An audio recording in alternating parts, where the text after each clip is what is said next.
Hadirin sekalian, mari kita sambut moderator kita hari ini, Radio Announcer Mario Pratama. Apa kabar teman-teman yang lagi menonton? Selamat siang dan selamat datang di IP Talk hari kedua ya. Ini perkenalkan, nama saya Mario Pratama. Terima kasih banyak masih stay tune. Wah, bahasanya penyiar radio banget ya. Oke. Wah, sudah bergabung juga nih, ada pembicara-pembicara kita nih, ada Pak Cindy dan juga ini sudah hadir. Halo, Pak Rizky juga. Halo, ya. Halo. Halo. Nanti kita akan perkenalkan satu persatu. Tapi sebelumnya saya ingin menyapa dulu teman-teman yang lagi nonton di rumah. Ini IP Talk hari kedua ya, dan besok tanggal 26 April adalah Hari Kekayaan Intelektual Sedunia. Dan ini share juga untuk teman-teman dari Direktorat Jenderal Kekayaan Intelektual yang sudah mengadakan seminar virtual ini. Ini kita sudah ada di masa depan. Pertama kali saya nge-host acara seminar virtual gitu ya. Ini pengalaman yang luar biasa. Oke, saya penyiar radio dan juga saya punya band. Jadi tadi cukup relate dengan pembahasan-pembahasan yang dibikin di IP Talk ini. Kalau kemarin itu ngebahas soal hak cipta. Selling your music in right way. Saya sebagai musisi langsung sadar gitu ya, kalau kita sebagai creator punya tanggung jawab untuk melindungi karya-karya kita. Jadi kalau misalnya dibajak gitu, ditanya dulu, kita udah daftarin atau belum? Nah, itu yang menjadi tanggung jawab kita. Dan memang tujuan dari IP Talk diadakan itu untuk meningkatkan awareness terkait Hari Kekayaan Intelektual, dan juga pentingnya mendaftarkan karya ke DJKI dan kegiatan selama COVID-19 ini. Bagaimana kita tetap bisa berkreasi, tetap bisa berkreativitas selama karantina bersama dengan speaker-speaker kita yang luar biasa yang sudah bergabung. Ini kita mau sapa dulu. Ini ada Pak Singgika Kartono dari founder Pedagi. Halo Pak. Halo, selamat siang. Ya, halo, selamat siang. Suara saya terdengar? Terdengar Pak, aman. Oh, oke. Ya. Selamat siang semua. Selamat berpuasa juga Pak. Terima kasih. Oke. Ini Bapak berarti di Jawa Tengah ya?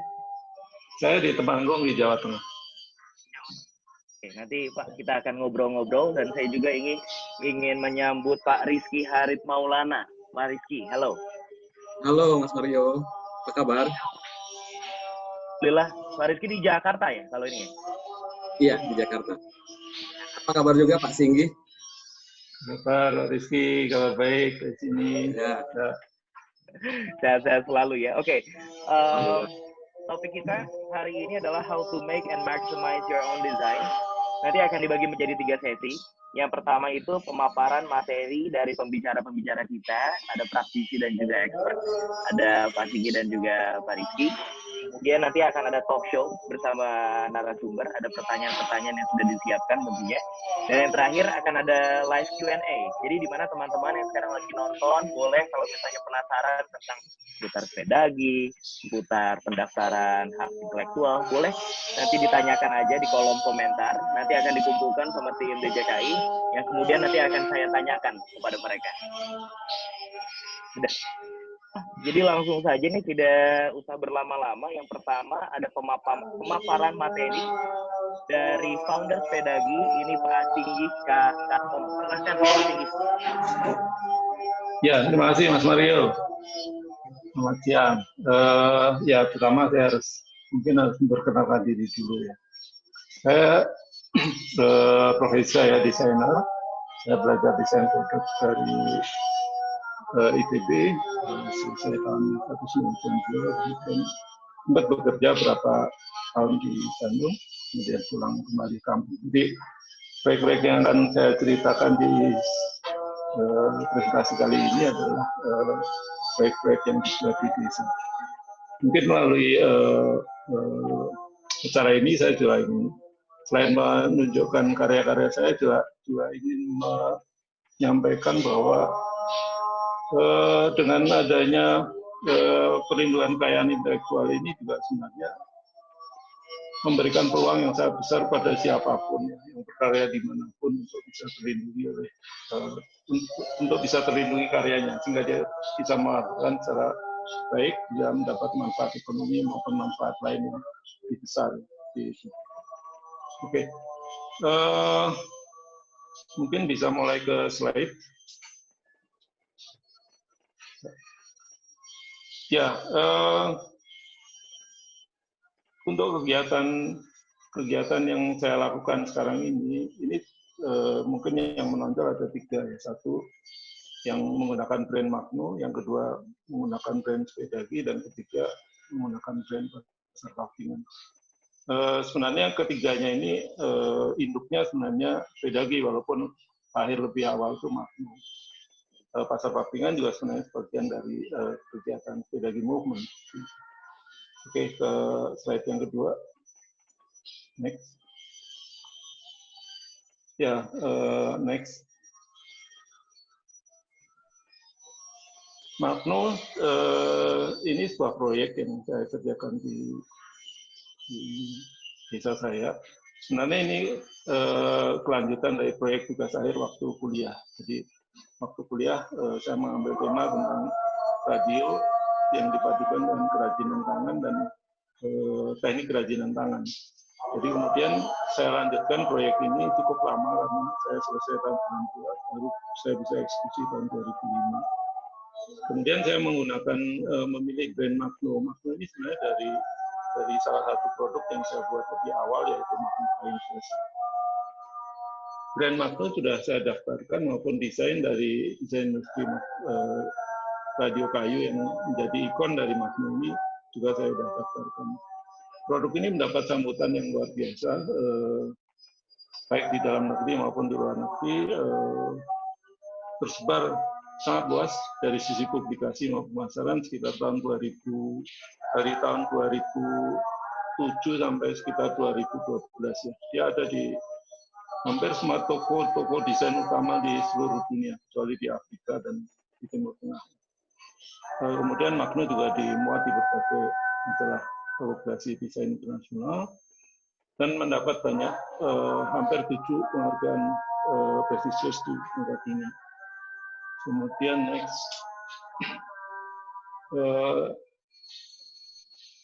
saat ini menghadapi COVID ini saya juga sebagai seorang desainer mencoba untuk memberikan respon. Jadi kalau tadi Magno ini sebuah proyek yang desainnya saya daftarkan, tapi saya lihat juga desain sebenarnya punya fungsi sosial juga. Jadi ketika ada pandemi COVID ini, saya kemudian membuat rancangan desain yang orang bisa membuat atau memproduksi di tempat mereka sendiri, memodifikasi atau mengadaptasi tanpa harus membayar ke saya. Karena memang di situasi seperti ini, hak itu menurut saya pribadi ini bukan sesuatu fungsi ekonomi yang dipentingkan, tapi justru pada saat ini seorang desainer, seorang kreator, dia ditantang untuk bisa memberikan solusi secara cepat ke masyarakat.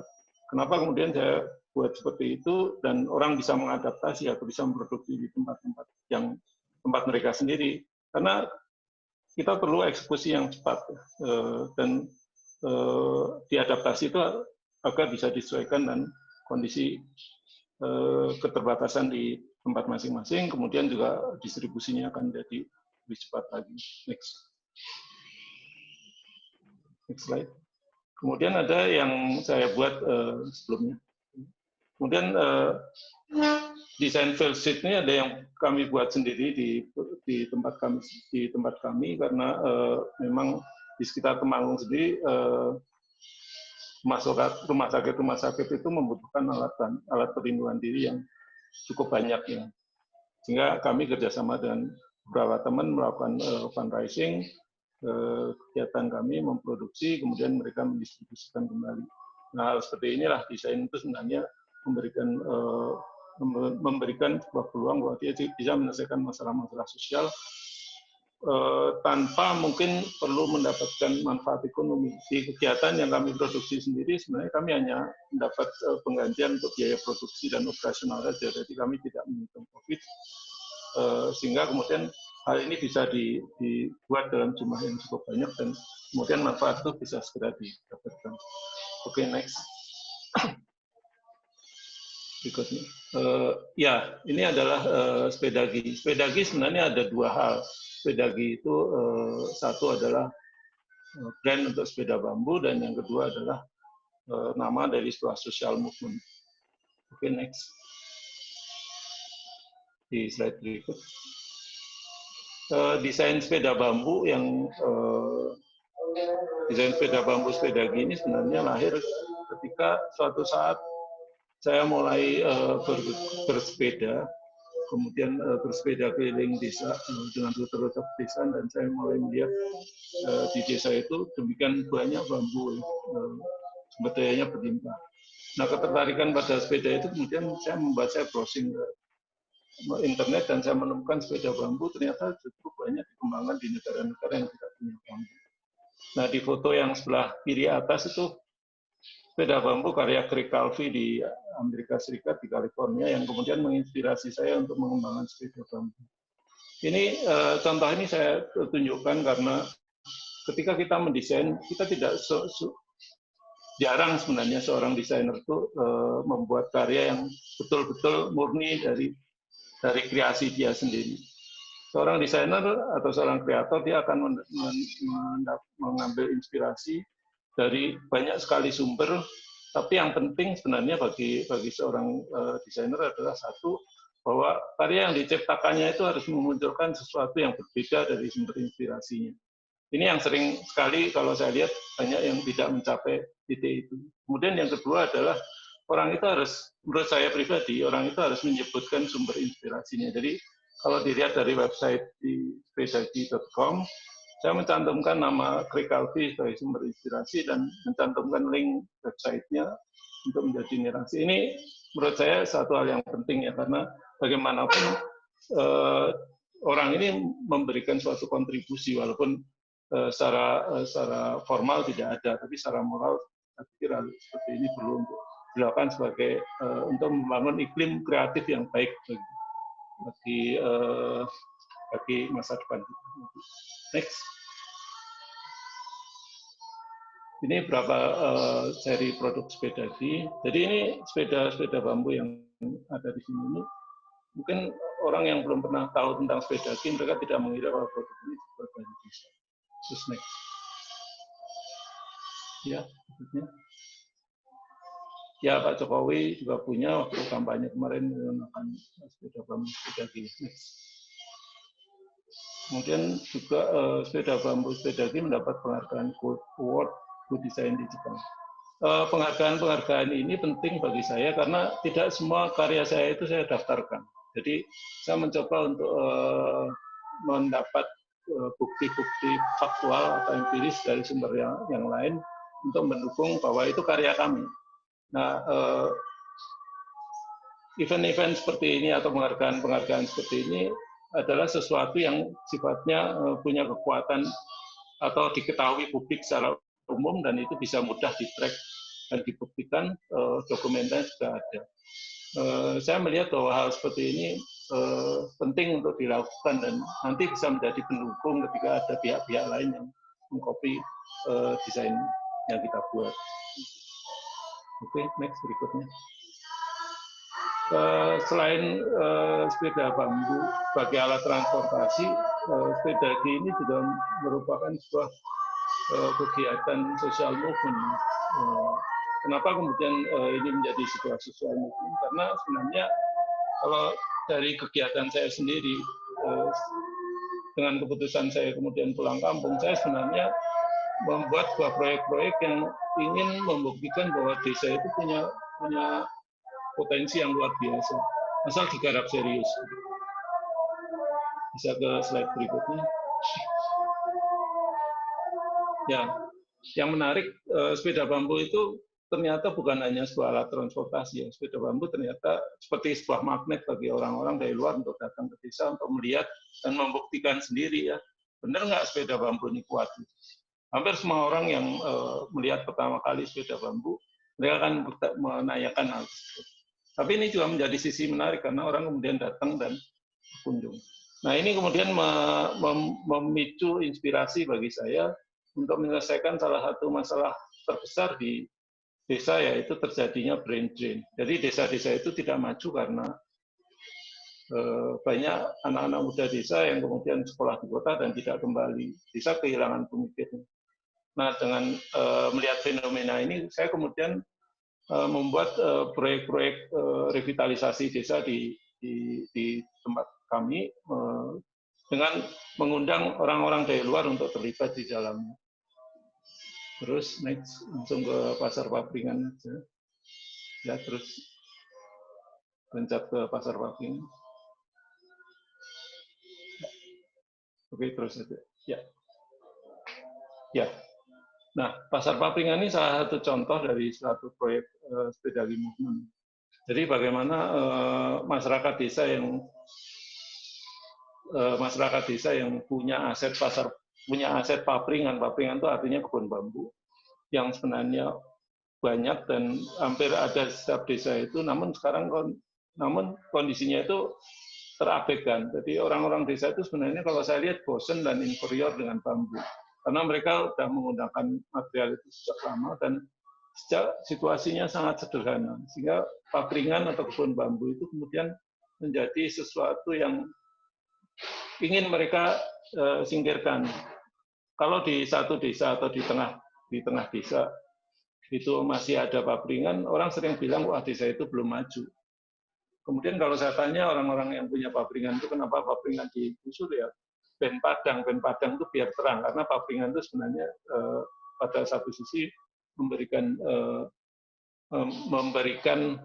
suasana menjadi terlihat gelap dan kotor, lembab dan segala macam. Nah kemudian saya memiliki gagasan bagaimana caranya agar papringan ini tetap terselamatkan karena menurut saya ini sebuah aset yang luar biasa. Saya melihat di negara-negara maju, bambu itu mulai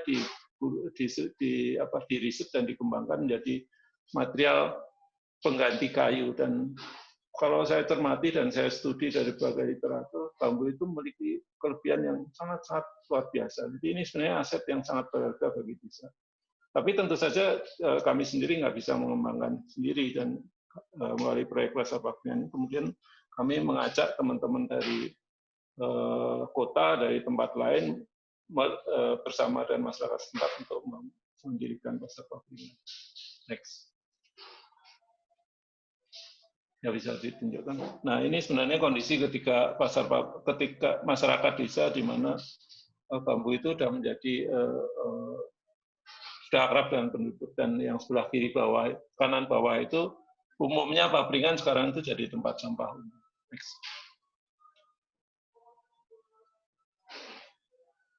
Ya, ini suasana pasar papringan setelah tempat itu dibersihkan. Jadi tempat yang cantik ini, yang indah ini, dan pengunjung yang banyak ini sebenarnya sebelumnya adalah tempat yang penuh sampah tadi ya. Next. Di tempat ini kemudian kami mengajak masyarakat, mengedukasi mereka untuk menjual kuliner lokal, kerajinan lokal, dan hasil tani lokal.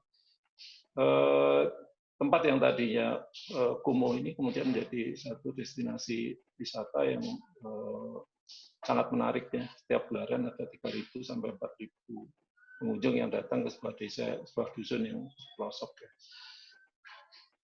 Pasar Papringan ini sebagai di logo atau brandnya kami sudah daftarkan, kemudian kami juga mengamankan dari sisi domain pasarpapringan.com maupun belum kami pakai.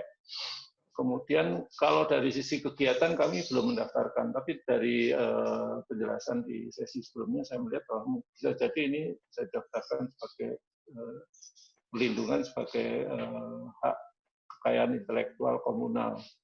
Mungkin saya akan coba di sana. Ya. Terus Sepedagi ini sebagai social movement juga sudah melebar ke luar Indonesia. Ini salah satu yang ada dan pertama adalah di Jepang. Jadi di Jepang ini sudah ada Sepedagi Japan. Nah di Sepedagi Japan ini kegiatannya hampir sama dengan di sini, yaitu mempromosikan desa sebagai komunitas masa depan. Kemudian saya juga mendorong mereka untuk bisa mengembangkan sepeda bambu sendiri. Next, ke slide berikutnya.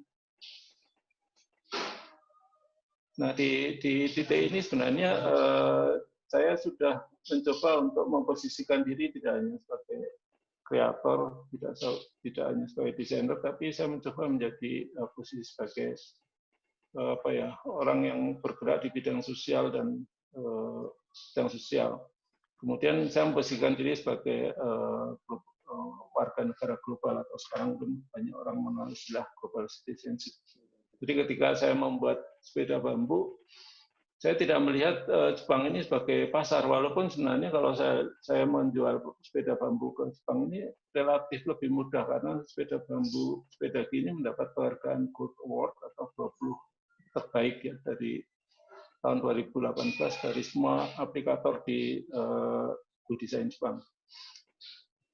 Tapi saya melihat sisi lain, satu, ada perkembangan di dunia, saya melihat bahwa karena saya juga concern pada masalah lingkungan, saya lihat ekspor itu bukan menjadi satu solusi atau tidak cukup relevan dalam upaya-upaya untuk memperbaiki lingkungan, karena ekspor meningkatkan emisi karbon.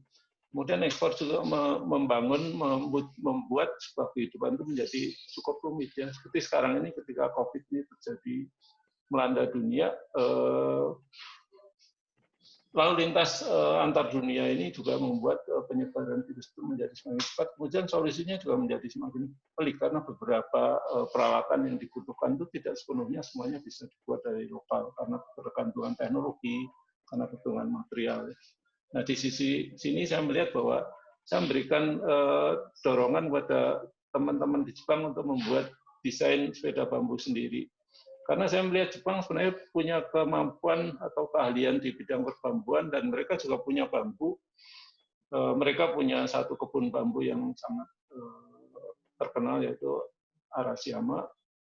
Mereka punya tradisi bambu yang cukup panjang. Mereka pemilik brand Shimano, brand untuk part sepeda yang sudah sangat terkenal dunia. Mereka juga punya sangat banyak teknologi pendukung untuk bisa membuat.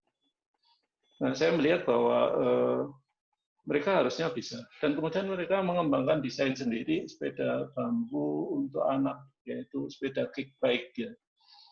Menarik karena akhirnya sepeda ini kemudian mendapat penghargaan desain di Jepang. Memang di sini saya tidak berbicara masalah royalti dan segala macam, karena bagi saya bahwa pengetahuan atau ilmu atau gerakan ini diterima dan kemudian berkembang di sana, itu sudah menjadi sesuatu yang menarik. Bagi saya ini juga sebuah contoh tentang bagaimana kita menjadi setara dengan bangsa lain tanpa kita harus sama dengan bangsa lain. Jadi ketika kita bisa melihat permasalahan di sana dan kita berkontribusi pada penyelesaiannya, dan kemudian kita tidak menggunakan sebuah pola-pola yang perdagangan selama ini, saya melihat bahwa itu satu hal yang menarik dan membuat dunia ini akan menjadi lebih cepat baik. Oke, next. Ke slide berikutnya. Yang menarik di slide sebelumnya dulu. Yang menarik kemudian sepeda movement itu menjadi salah satu mata kuliah pilihan di Tokyo Sokei University. Ini sekolah desain swasta, sekolah desain di Tokyo, yang kemudian mereka membuat program pilihan dengan materi sepeda movement. Jadi kalau saya kebetulan di Jepang, saya akan diminta mengajar mereka, dan mereka membuat proyek-proyek seperti itu. Sebenarnya untuk Tokyo Olympic tahun 2020 ini, sepeda Japan mendapat proyek dari pemerintah Jepang untuk membuat sejumlah kick bike untuk mengisi acara di Tokyo Olympic ya. Namun karena tertunda, jadi hal tersebut belum bisa dilaksanakan sekarang, walaupun sebenarnya mereka sudah menyiapkan. Next slide. Kemudian kegiatan sepeda movement ini juga memicu sebuah kegiatan di Kashmir. Ini salah satu alumni kami yang kemudian kembali ke sana dan membangun kegiatan. Dan kemudian mereka sangat kreatif ya, karena orang-orang India dan ini sebenarnya punya kreativitas yang sangat tinggi. Mereka kemudian membuat studio, melakukan pelatihan-pelatihan ke masyarakat, mengajak anak-anak muda untuk bergabung, dan ya sayangnya Kashmir sekarang kondisinya lagi tidak stabil ya, jadi mereka relatif agak terhambat perkembangan. Kemudian terakhir saya akan menutup dengan satu slide yang terakhir. Terus satu lagi. Nah, mungkin ini satu hal yang saya juga tidak tahu apa yang seperti ini juga sebenarnya bisa didaftarkan, karena ketika saya ketika saya berkarya dengan Magno maupun Sepedagi, saya juga menghasilkan pemikiran-pemikiran, ya. Jadi bukan hanya produk, bukan hanya gerakan, tapi juga sebuah pemikiran.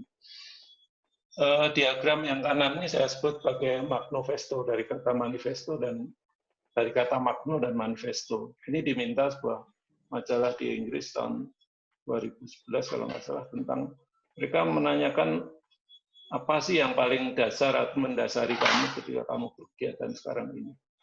Nah, diagram ini mungkin relevan dan kondisi sekarang ya, karena kita sekarang ini dalam kondisi pandemik dan semua orang dipaksa harus istirahat di rumah, bekerja dari rumah, perusahaan berhenti, penerbangan berhenti. Dunia ini sebenarnya mungkin membutuhkan istirahat. Ya. Di Magnovesto itu saya menempatkan manusia ada di tengah, dan karena apa? Karena manusia itu sebenarnya salah satu-satunya sumber yang membuat kerusakan di bumi. Makhluk lain tidak, karena makhluk lain itu tidak punya niat atau tidak punya keinginan untuk melakukan sesuatu di luar yang terprogram di mereka ya. Nah, saya pikir kita penting untuk melakukan kontemplasi dengan 3 hal ya, atau introspeksi. Satu adalah mengingat tentang hidup, mengingat tentang keseimbangan, mengingat tentang batas. Kemudian yang di luar itu ada lingkaran di mana ada tiga manusia yang bergandengan tangan dan dihubungkan kata polepole. Jadi dunia ini sebenarnya menjadi demikian seperti sekarang ini kalau menurut saya, karena kita itu hidup berkompetisi, jadi bukan saling tolong-menolong. Nah, dengan berkompetisi itu kemudian akhirnya alam yang menjadi korbannya.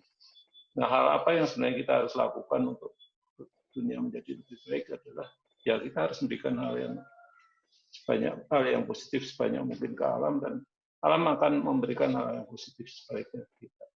Apa yang terjadi sekarang ini sebenarnya kalau kita lihat ya karena apa yang kita lakukan adalah memberikan hal yang negatif ke alam, dan alam akan memberikan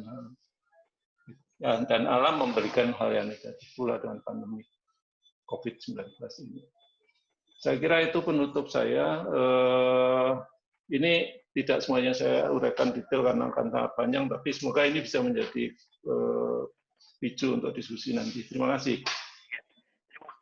Pak Singgih, seru sekali. Jadi silahkan mungkin untuk teman-teman yang lagi menyaksikan secara online, boleh untuk kirim pertanyaannya. Nanti kita di akhir acara akan ada sesi Q&A. Ini sedikit aja, aku pengen ngerangkum. Keren banget, Pak. Presentasinya. Sepedagi ternyata merupakan gerakan kreatif revitalisasi desa, merupakan movement sosial, dan desain juga bisa untuk punya fungsi sosial. Dan sebagai desainer, kita ditantang untuk memberikan solusi juga terhadap apa yang sedang terjadi di sekitar kita ya Pak. Ya. Dan berikutnya ini ada Pak Rizky Haris Maulana yang akan memaparkan mengenai pendaftaran desain industri, cara mendapatkan perlindungannya seperti apa, keuntungan dan kerugian mendaftarkan desain industrinya seperti apa, dan ada studi kasus juga. Jadi silakan untuk Pak Rizky Haris Maulana. Ya, terima kasih Mario. Tapi sebelumnya saya mau memberikan apresiasi dengan atas presentasinya Pak Singgih, luar biasa. Jadi kalau misalnya ada piramida Maslow untuk desainer ya Pak, itu udah paling. Ya. Santai aja Pak ya. Ya baik, mungkin pada bagian ini saya ingin memaparkan satu topik. Saya kasih judul 5W1H. Kita tahu 5W1H itu kan what, where, why, when, who, dan how. Harapannya tentu setelah acara ini masyarakat pertanyaan-pertanyaan yang sering diajukan oleh masyarakat terkait desain industri bisa terjawab. Nanti kalau misalnya Mas Mario ada yang kurang jelas atau mau ditanyakan, silakan saja interupsi saya aja. Jadi kita mulai dengan W pertama, mungkin bisa ditampilkan.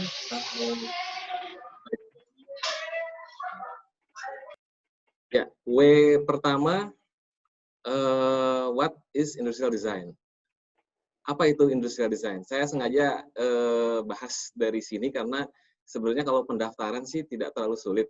Mungkin cukup 5 menit saja selesai gitu ya. Tapi seringkali yang jadi problem itu adalah orang kurang paham tentang apa yang ingin dia daftarkan. Jadi, what is industrial design? Apa itu industrial design? Jadi, next slide selanjutnya. Ya, jadi sebenarnya desain sendiri kan suatu istilah yang familiar ya, yang populer. Namun karena mungkin saking generiknya, jadi orang punya interpretasi masing-masing. Nah, dalam Undang-Undang Nomor 31 Tahun 2000 disebutkan bahwa definisi desain industri sebagai berikut, yaitu suatu kreasi tentang bentuk, konfigurasi, komposisi garis dan warna, atau gabungan dari unsur-unsur tersebut, kemudian memiliki kesan estetis, diungkapkan menjadi pola untuk membuat suatu produk komoditas industri dan kerajinan tangan. Jadi itu bahasa hukumnya menurut undang-undang seperti itu. Tapi izinkan saya untuk sedikit membahasakan supaya lebih jelas ya, dalam artian dalam bahasa-bahasa yang umum gitu. Berdasarkan definisi ini berarti desain industri itu sesuatu yang berwujud. Jadi kalau ada tadi disebutkan bentuk, ada garis, warna, tentu kan berarti kita ngomong sesuatu yang berwujud visual. Jadi ya misalnya kalau musik itu bukan desain industri pasti, karena dia tidak berwujud gitu ya. Lalu disebutkan juga memiliki kesan estetis. Ini mungkin kan subjektif ya, estetis subjektif. Tapi bisa juga dikatakan sebenarnya kan suatu desain industri itu tidak semata-mata memiliki fungsi teknis. Ini mungkin saya bisa kasih contoh, misalnya Mas Mario punya mau beli gergaji ya, mau beli gergaji misalnya, mau beli gergaji, ada berbagai macam jenis gergaji di toko, tapi kan gigi-giginya kan rata-rata sama ya, ya pokoknya tajam lah gitu kan. Tapi akhirnya misalnya Mas Mario milih gergaji A karena dia ngelihat Mas Mario lihat handle-nya mungkin kayaknya keren nih gitu, kayaknya kok enak banget di tangan, warnanya bagus gitu kan dan seterusnya. Nah, ini yang dimaksud memiliki kesan estetis. Jadi ada aspek lain di luar fungsi yang memang given menurut produk itu, tapi Mas Mario memilih salah satu produk karena ada hal lain itu gitu kan, faktor X itu yaitu kesan estetis. Kemudian diungkapkan menjadi pola. Jadi suatu desain industri harus diungkapkan menjadi pola, itu maksudnya direpresentasikan menjadi gambar. Jadi tidak bisa menjadi desain industri kalau tidak bisa direpresentasikan menjadi gambar. Gambar itu sendiri bisa gambar teknik, bisa render 3 dimensi misalnya, atau foto. Foto pun bisa.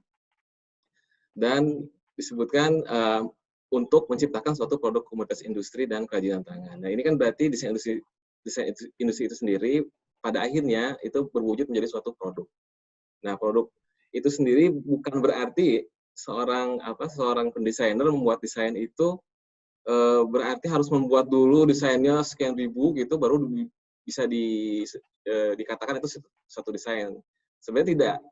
Jadi asalkan memang dari informasi yang dilihat dari gambarnya itu bisa dikatakan logis, oh ini memang suatu desain, suatu yang bisa diperbanyak gitu, itu sudah bisa dikatakan sebagai desain industri.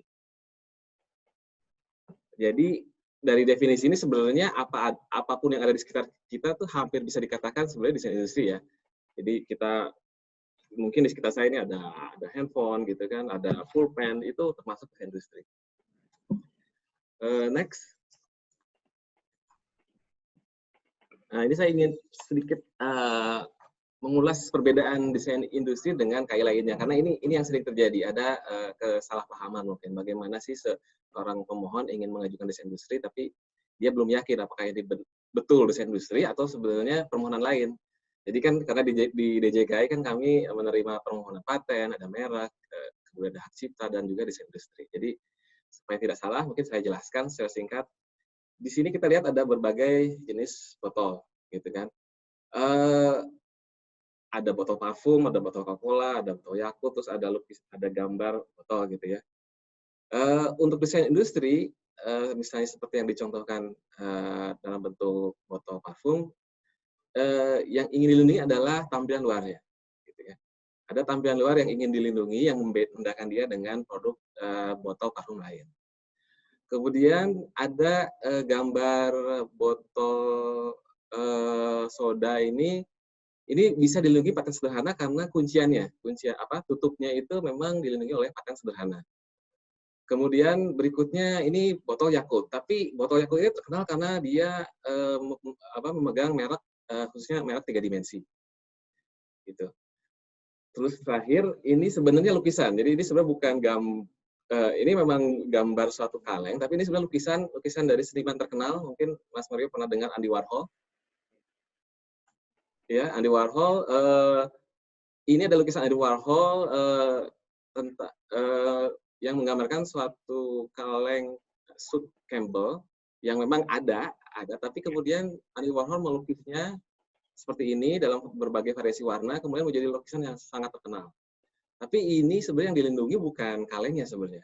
Ini yang dilindungi adalah ekspresi artistik si Andy Warhol sebagai suatu lukisan.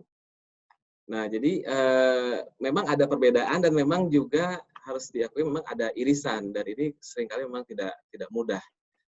Tapi yang jelas desain khusus untuk desain industri, maka yang sebenarnya dilindungi di desain industri adalah tampilannya. Dan memang memungkinkan kena juga copyright nggak, Pak? Iya. Copyright nggak kalau kayak gitu? Yang mana tuh? Yang hak cipta? Yang lukisan Andy Warhol? Iya. Iya, lukisan Andy Warhol itu termasuk suatu ciptaan yang dilindungi hak ciptanya. Gitu. Jadi memang bisa terjadi satu produk gitu ya, satu barang memang memiliki beberapa kekayaan intelektual. Jadi bisa terjadi satu produk bisa dilindungi desain industrinya, bisa dilindungi paten sederhananya, bisa dilindungi mereknya, bisa dilindungi hak ciptanya. Itu memang sangat mungkin.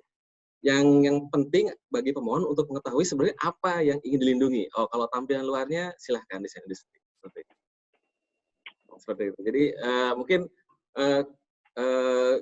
gambaran luas gambaran umumnya seperti itulah kira-kira. Berikutnya. Nah, mungkin tadi setelah definisinya kita sudah tahu bersama-sama, juga perbedaannya dengan KI lain, ada juga hal-hal yang menentukan apakah suatu desain itu dilindungi atau tidak. Jadi definisinya mungkin dia sudah sesuai, sudah betul dia adalah desain industri, tapi ada yang bisa mendapat perlindungan, ada yang tidak bisa. Nah, desain industri yang mendapat perlindungan ini menurut undang-undang disebutkan adalah desain industri yang baru. Kata baru ini dimaknai yaitu tidak sama atau tidak mirip dan belum terungkap. Nah, ini saling terkait ya. Mungkin lebih mudah dengan contoh saja. Misalnya Mas Mario mau mendaftarkan sepatu. Pada tanggal 1 April 2020 misalnya ya. Jadi 1 April 2020 permohonannya sudah masuk ke DJKI. Nah, apabila pada tanggal 1 Maret misalnya, 1 Maret 2020 sudah ada permohonan sepatu yang sama atau mirip signifikan dengan punyanya Mas Mario, itu maka dinyatakan sepatu Mas Mario itu tidak baru. Seperti itu. Jadi begitu pula kalau misalnya sepatu yang sudah ada sebelumnya itu mungkin tidak didaftarkan, tapi sudah diumumkan jauh-jauh hari setahun sebelumnya, misalnya di media massa, pernah dibawa ke talk show atau pameran segala macam, itu pun bisa menjadi hal yang dapat menggugurkan kebaruan dari desain industri. Ya, seperti itu. Daftarkan ya Pak ya? Harus. Jadi memang idealnya seperti itu. Idealnya adalah ketika suatu desain industri itu terwujud, harus segera didaftarkan atau jangan buru-buru di-publish. Gitu. Tentu tapi ada pengecualian, istilahnya grace period. Tapi nanti akan saya jelaskan di slide berikutnya. Kemudian kalau ada yang dilindungi, tentu ada yang tidak bisa dilindungi. Ini di slide berikutnya, silakan. Nah, ini ada beberapa hal yang membuat suatu desain industri tidak dapat dilindungi. Yang pertama, misalnya melanggar hak milik orang lain. Ini contohnya misalnya saya punya gelas, ada logo Superman milik DC, ada gantungan kunci dengan logo Mercy misalnya. Saya mungkin bisa pakai, tapi harus dengan seizin yang bersangkutan. Kayak gini nih. Apa? Lumayan sering. Iya, terus ada juga misalnya muat kreasi milik umum atau negara, misalnya penggunaan lambang Garuda atau ada alat musik gamelan misalnya. Sebenarnya ini bisa saja dipakai, tapi harus ada modifikasi yang signifikan. Seperti itu. Kemudian juga desain industri yang melanggar kesusilaan atau ketertiban umum, misalnya memuat lambang partai terlarang atau hal yang tidak senonoh, itu juga termasuk yang tidak mendapat perlindungan. Lalu yang terakhir adalah desain industri yang dianggap dapat menista keyakinan atau agama tertentu. Ini tentu perlu dihindari ya. Sampai sini sebenarnya itu definisi desain industri secara umum seperti itu. Tapi saya mau menambahkan di slide berikutnya, please. Next. Jadi ada dua jenis desain industri. Jadi yang nanti akan berbeda dalam hal biayanya ya. Misalnya satu desain industri, misalnya ini kursi, atau juga satu desain industri tapi seperti digambar contohnya adalah sepatu tapi yang ditampilkan hanya sebagiannya saja. Karena sebagiannya itu aja yang memang yang baru gitu misalnya. Itu dianggap satu desain industri. Desain industri yang lainnya adalah beberapa desain industri atau set seperangkat. Ini saya kasih contoh wadah garam dan merica. Ini kan produknya dua ya. Produknya dua, ada wadah garam, ada wadah merica. Tapi karena dia punya kesatuan fungsi dan estetis, ini bisa diajukan bersama-sama dalam satu permohonan sebagai set. Seperti itu. Jadi kira-kira itu untuk buat seperti itu. Mungkin slide berikutnya. Ya, ini bacanya WHO ya, bukan WHO. Mungkin karena pandemi jangan-jangan bacanya WHO. Who can get a legislation? Who can get a legislation? Siapa yang berhak memiliki suatu desain industri?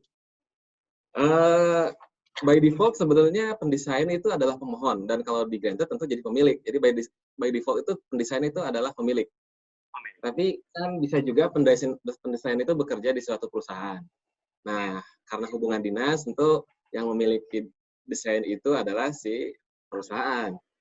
Nah, itu memang praktek yang wajar. Cuman tetap dari DJKI mensyaratkan si pemohon ini harus menyertakan surat pengalihan hak dari si pendesain kepada pemohon, yaitu perusahaan itu sendiri.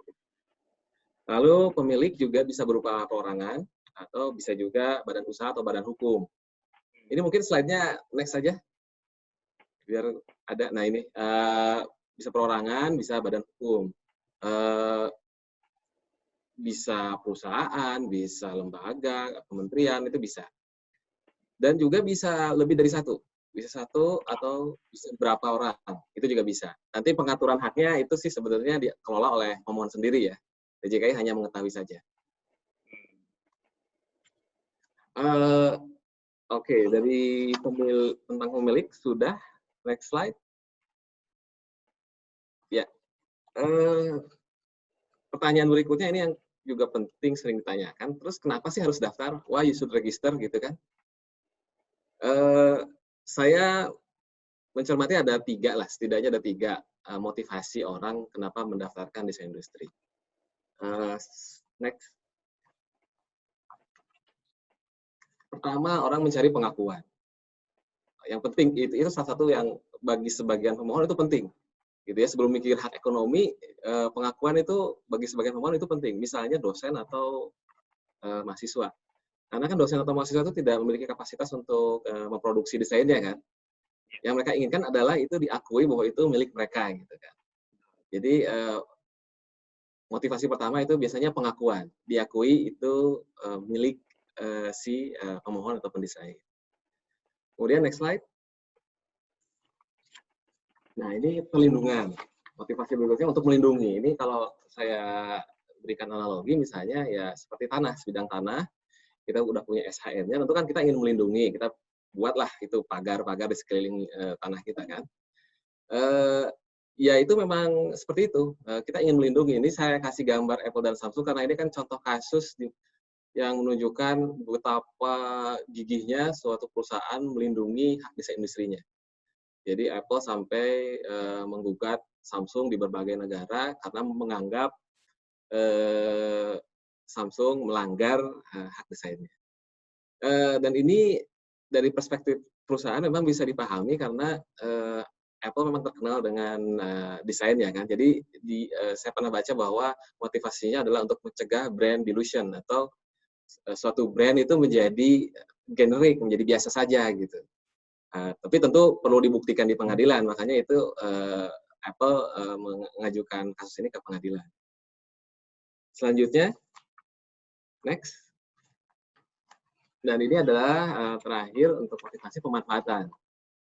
Saya kasih contoh Crocs karena Crocs itu awalnya ternyata kan hanya menjual beberapa pasang sepatu saja, hanya berapa ratus gitu. Tapi setelah dia menemukan desain Crocs yang klasik seperti ini, dia kemudian jual, meledak, udah punya pendaftarannya, kemudian dia bisa expand dari desain yang klasik ini ke produk-produk lain yang mewakili karakter desain yang sama. Jadi dia merasa udah pede, udah punya karakter desain yang sudah terdaftar, kemudian dia bisa expand. Ini salah satu contoh pemanfaatan hak desain industri misalnya dalam kasus yang terkenal gitu ya. Kira-kira seperti itu. Next. Nah, ini berarti W keempat ya. Where to file industrial design application. Tentu di DJKI ya, didasarkannya gitu. Tidak ada di tempat lain, di DJKI. Mungkin Mas Mario sudah pernah ke DJKI? Oh, belum. Saya mau mendaftarkan lagu-lagu saya nanti. Oh, siap. Ya, DJKI ada di seberang Pasar Festival, dekat Kuningan City kan. Oh ya. Iya. Tapi sebenarnya sekarang Mas Mario kalau mau mendaftarkan desain udah nggak perlu lagi ke sini sebenarnya, karena kami sudah menyediakan aplikasi e-filing kekayaan intelektual, termasuk paten, merek, dan juga desain industri, termasuk juga hak cipta. Next slide. Siap. Ya, next slide. Nah, ini alamatnya di desainindustri.dgip.id. Untuk permohonan lain tinggal diganti aja desain industri menjadi merek atau paten misalnya. Nah, ini prosesnya sudah mudah. Ini cuma registrasi, kemudian buat permohonan, upload isi formulir, upload dokumen, klik, bayar, selesai. Jadi mudah sekali. Yang penting memang data dukungnya harus dipersiapkan sebelum memulai satu permohonan. Dari perspektif pemeriksaan itu memang paling penting adalah gambar dan uraian. Ini yang sangat penting. Jadi persiapkan gambar-gambar desain industri dari berbagai sisi, kemudian dilampirkan uraiannya, misalnya judulnya, terus keterangan gambarnya, kegunaannya, dan seterusnya. Nanti dilengkapi dengan surat-surat lain, langsung bisa mendaftarkan. Sangat mudah.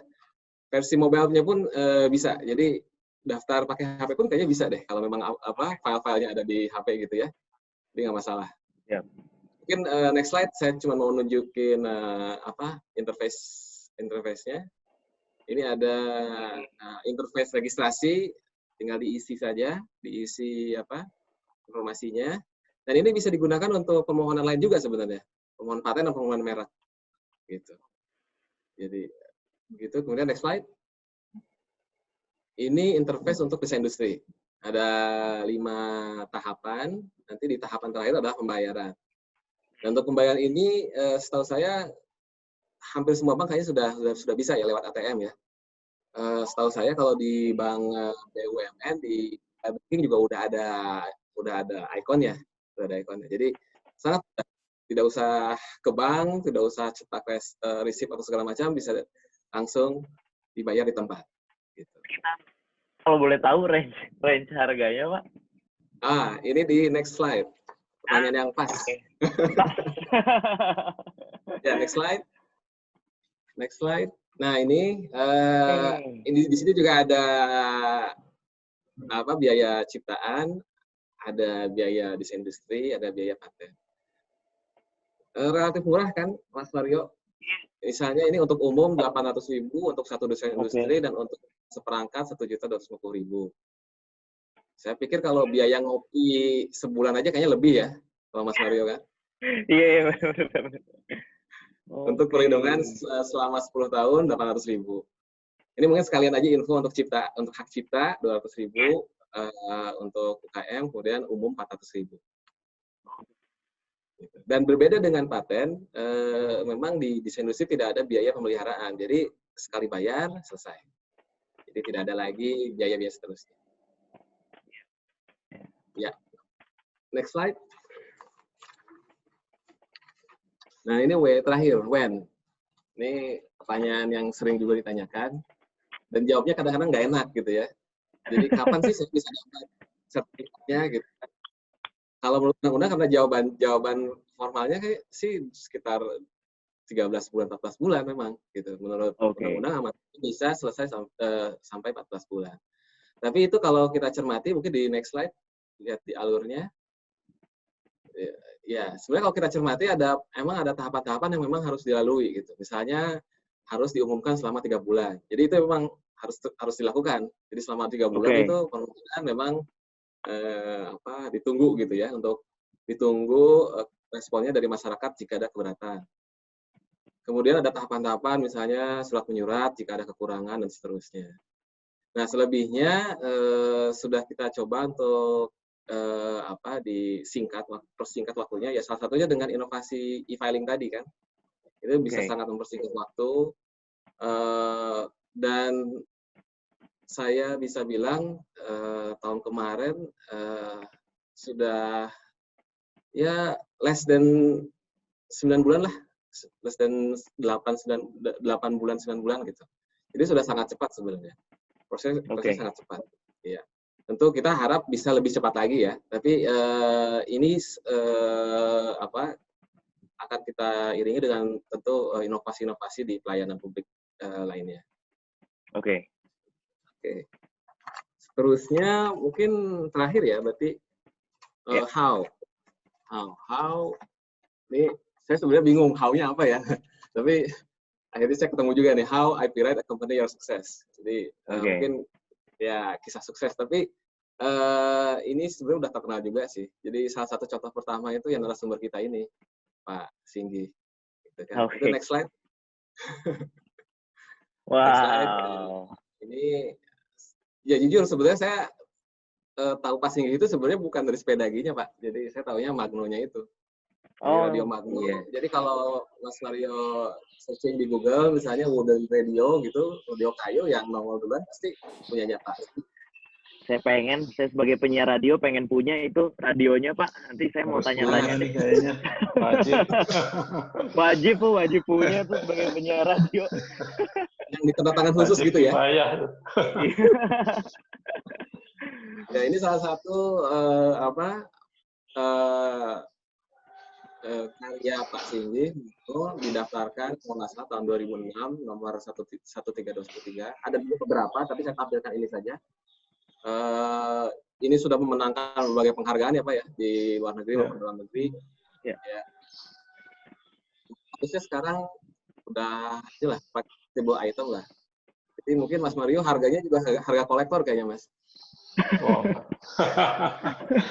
Ini memang udah susah gitu carinya Pak? Masih diproduksi, masih ada. Masih ya? Wah nanti saya langsung tanya aja ke Pak Singgi. Next slide, ada contoh lain. Contoh lainnya ini dari Universitas Telkom. Jadi Universitas Telkom ini sepengetahuan saya kayaknya sejak tahun 2015 itu sangat gencar sekali mendaftarkan KI-nya, salah satunya desain industri. Sehingga sampai pada tahun 2018 itu kalau nggak salah ada 40-an lah, 45 gitu hak desain industri dari mahasiswa Telkom. Jadi Telkom didaftarkan mungkin permohonannya oleh Universitas Telkom dan hasilnya juga bagus gitu, berkualitas. Ini salah satu contohnya, ada lampu meja, ada kursi yang dibuat oleh Mas Terbit sama Mas Mahendra. Sehingga pada tahun 2019 Universitas Telkom diberi penghargaan oleh Kemenkumham melalui DJKI untuk Indonesia IP Excellence Award kalau nggak salah, untuk komitmen dia terhadap perlindungan KI. Selanjutnya, next, ini terakhir dari saya, kisah sukses dari PT SSE yang desain Pak Yusuf Nurdin. Ini adalah kendaraan tempur, ada beberapa, ini saya ambil salah satu. Dan ini memang luar biasa karena sudah pernah dipamerkan dan dikendarai oleh Bapak Presiden Republik Indonesia. Seperti kita tahu kalau pemimpin negara sudah pakai kendaraan atau alat militer, itu kan suatu endorsement ya. Dan apalagi ini buatan lokal gitu, tentu ini suatu kebanggaan bagi PT SSI. Saya kira itu masih ada kisah sukses lain, tapi ini mungkin yang termasuk yang sering dibahas, sering diingat gitu. Ya. Sekian saja dari saya, Mas Mario, mungkin silahkan dilanjutkan. Wah, terima kasih banyak. Ini seru sekali. Tadi sedikit mungkin sesegera mungkin ya, mungkin untuk teman-teman mendaftarkan, karena dihitungnya tuh bukan pertama launching, tapi siapa yang pertama daftar, begitu ya Pak Rizky ya? Betul. Dan sekarang daftarnya simple, udah gampang banget lewat internet, aplikasi, jadi nggak harus datang ke kantor, itu udah simple banget, dan prosesnya juga bisa lebih cepat seperti itu ya Pak ya. Dan ini terima kasih banyak, udah banyak sekali yang nanya, nanti ya, sabar ya di akhir acara. Cuman aku pengen nanya dulu nih, kita masuk ke sesi talk show, ini kurang lebih sekitar 20 menit. Pertanyaan pertama ini kepada Pak Singgi. Ini sebenarnya inspirasi dalam penciptaan Sepedagi. Sebenarnya tadi udah sedikit banyak udah dibahas ya, cuman mungkin untuk mempertajam lagi, apakah dengan kesuksesan Radio Magno itu dirasa kurang untuk merevitalisasi potensi dari desa? Sampai Bapak harus bikin desain baru, yaitu sepeda itu, Pak.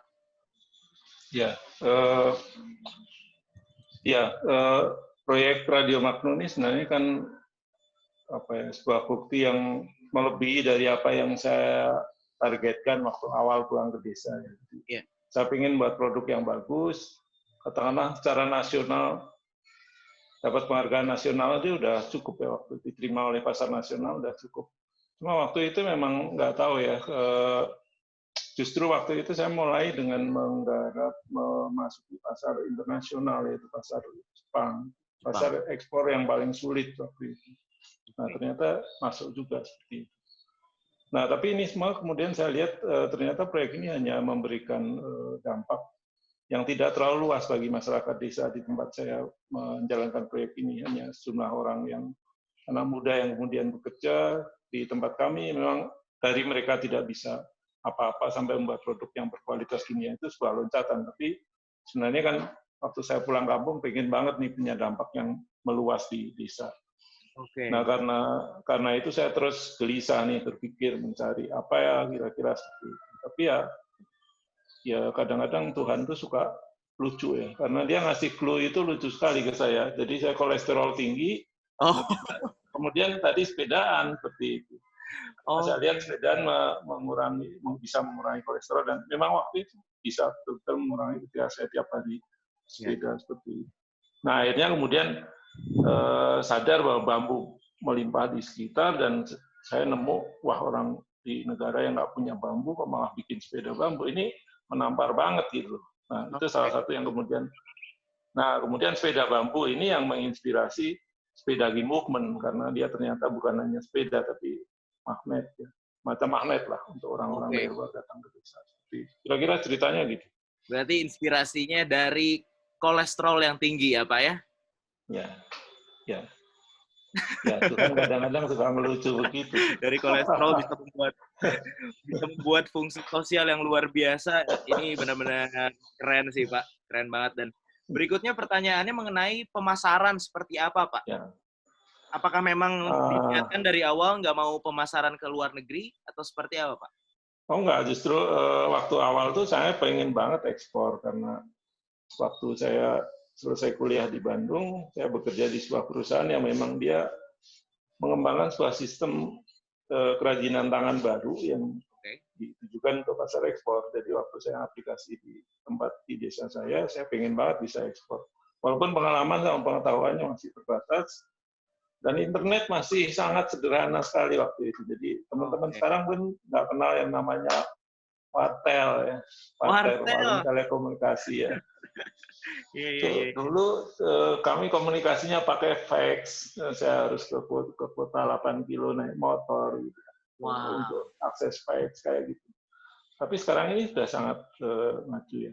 Ya waktu itu karena ingin banget ya semuanya kami cari dimanapun, termasuk akses ke beberapa lembaga pemerintah, Indonesian Trade Promotion Center, Trade Export dan segala macam. Dan akhirnya memang bisa ekspor. Nah yang menarik sebenarnya dari semua ini, sebenarnya yang membuat Magno itu mendunia salah satunya selain dari desain yang tergarap dengan baik, dia juga punya cerita background yang sangat menarik ya, karena produk yang bagus itu dibuat di sebuah desa dengan cerita tentang masalah pemberdayaan masyarakat dan masalah pelestarian lingkungan. Di Magno itu kan sebenarnya kenapa dia membuat produk dengan high craft. High craft itu menghemat kayu. Oke. Nah, waktu itu saya hitung rasio yang dibutuhkan seorang perajin untuk bisa bekerja setahun itu dia cuma butuh 2 batang pohon. Jadi cuma nebang 2 potong pohon, seorang perajin bisa hidup dan bekerja selama setahun. Kemudian kami waktu itu juga menanam pohon lebih banyak dari yang kami tebang setiap tahun.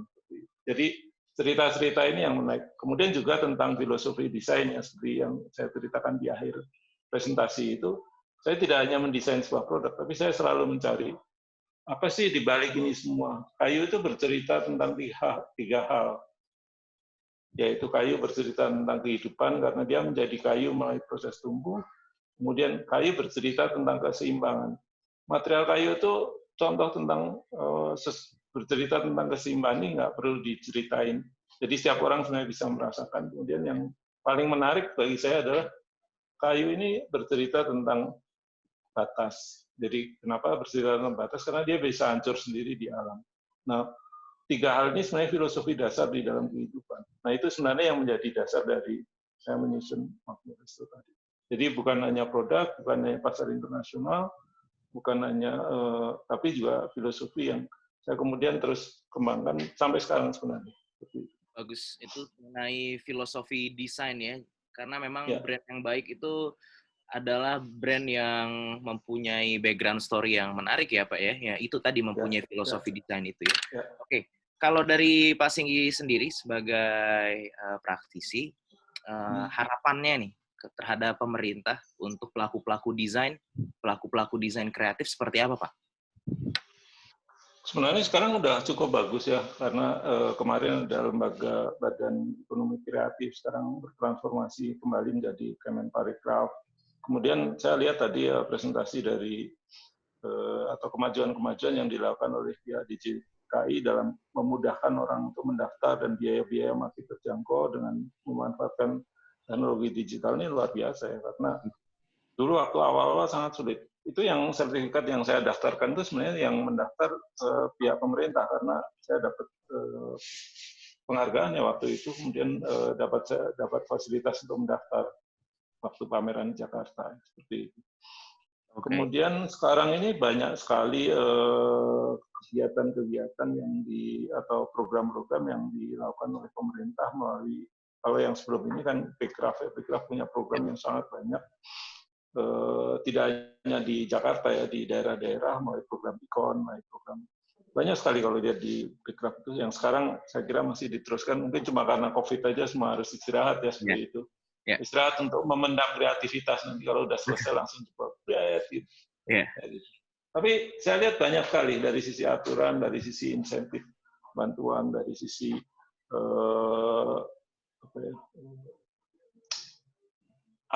akses, dari sisi kemudian ada lembaga-lembaga yang dibentuk untuk mengembangkan seperti itu. Ini jauh lebih mudah. Juga pameran-pameran internasional sekarang udah sangat mudah seperti itu. Ya, salah satunya dengan IP Talks ini juga salah satu bentuk pemerintah support kita ya, pekerja-pekerja kreatif. Dan mungkin aku pengen nanya juga ke Pak Rizky nih, nanti juga boleh ditambahin sama Pak Singgi, apakah semua orang bisa menjadi pendesain, Pak Rizky? Oh, ya sebenarnya sih jawabannya bisa, itu bisa. Karena kalau berdasarkan aturan atau undang-undang, memang tidak disyaratkan suatu spesifikasi atau syarat-syarat tertentu supaya bisa dimasukkan namanya sebagai pendesain. Jadi semua bisa.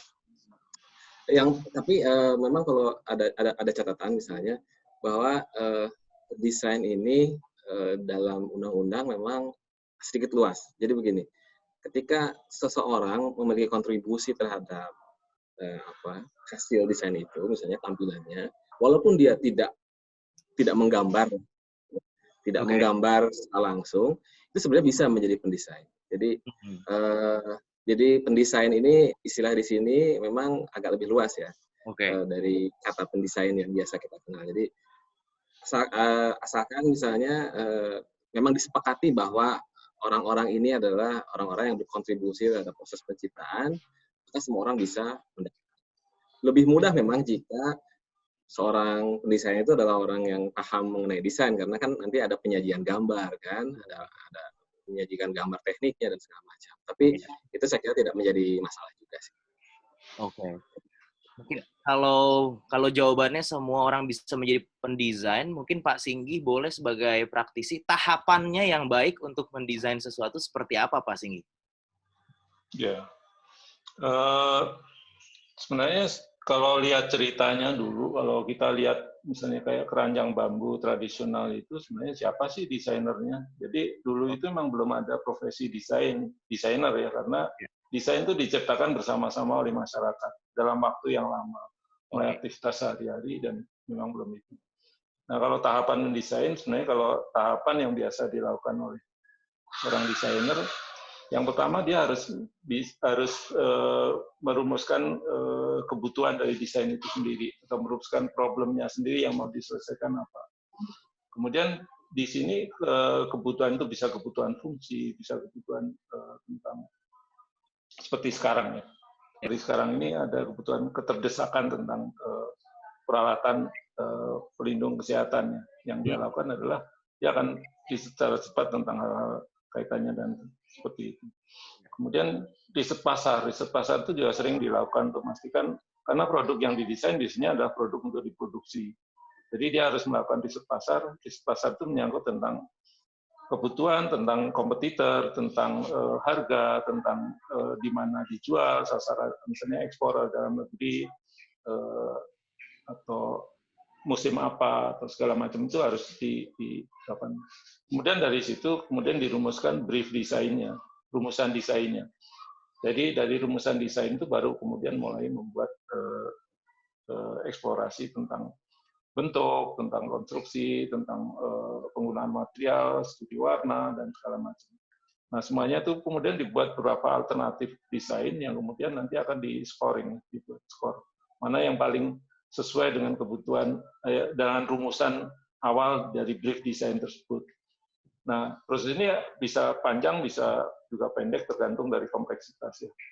Terus untuk produk-produk dengan peralatan yang kaitannya dengan keamanan pengguna, dan juga keselamatan pengguna, misalnya produk-produk untuk alat kesehatan, untuk transportasi udara, mungkin lebih baik lagi ya, seperti itu. Dia membutuhkan referensi regulasi terkait hal tersebut.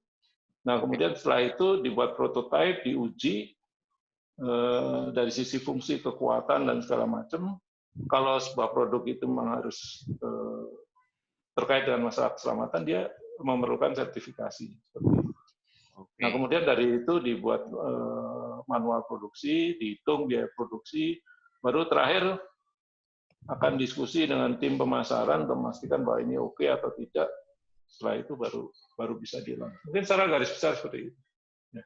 Tahapannya dari keresahan, terus apa yang dibutuhkan sama lingkungan, kemudian riset, kemudian rumusan desainnya, bikin beberapa alternatif, sertifikasi, dan kemudian baru dipikirkan mengenai pemasarannya, Pak ya. Aku juga masih pengen nanya ke Pak Singgi, nanti mungkin bisa ditambahkan juga oleh Pak Rizky dari pendekatan segi theory of novelty ya. Sejauh mana pendesain melindungi kerahasiaan desainnya? Karena kan mendengar cerita Pak Singgi tadi sebelumnya, Pak Singgi itu membiarkan desainnya ya udah untuk negara Jepang, kamu bikin sendiri aja, silahkan. Kita terbuka untuk soal produk sepeda bambu ini. Nah, menurut Pak Singgi seperti apa? Tergantung motivasi kita ya. Jadi kalau misalnya waktu saya mendesain Magno, memproduksi Magno di awal-awal relatif protektif ya, karena memang waktu itu saya pengen ekspor dan saya tidak ingin produk saya ditiru seperti itu. Tapi kemudian ketika saya membuat sebuah sepeda gini sebagai bagian dari sebuah social movement, tentu platform berpikir saya berbeda ya, karena ini kaitannya dengan sebuah kegiatan yang sebenarnya kalau sepeda movement ini dia sebenarnya udah berpijak pada platform post industri ya. Jadi kalau sekarang ini industri, intellectual property right ini sebenarnya era industri. Era yang berikutnya saya lihat akan masuk aspek-aspek sosial ya. Makanya di dalam